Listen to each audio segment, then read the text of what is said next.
Welcome again to Cooking in Finland.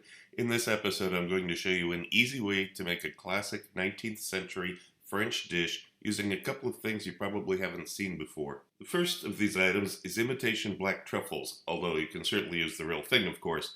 The recipe for the imitation product is in my next book, and more about that later in this video.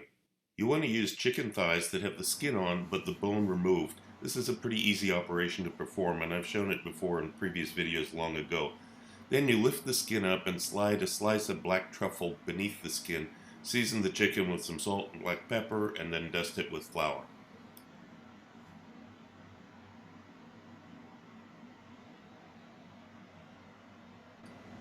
This flour is going to gelatinize on cooking in this unusual way. You'll need an oven-proof cooking bag. Huge ones are sold in the United States for roasting turkeys, but hopefully you can find smaller ones.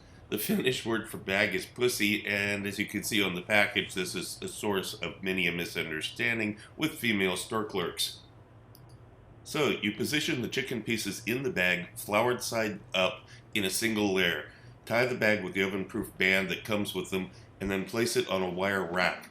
Then give the bag a haircut, so to speak, to remove the excess baggage.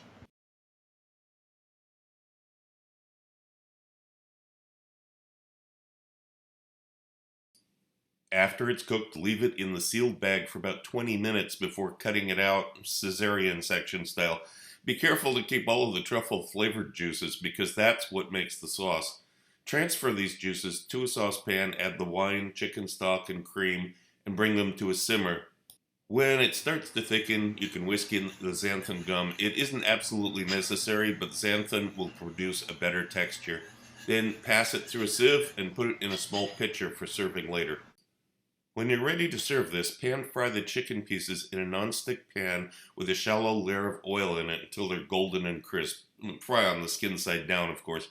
Then plate and add the sauce. This is actually how it would have been served in Michelin-starred restaurants decades ago, and there's nothing wrong with this. But these days, art on a plate is expected, and this falls short of the expectations of a top restaurant, of course.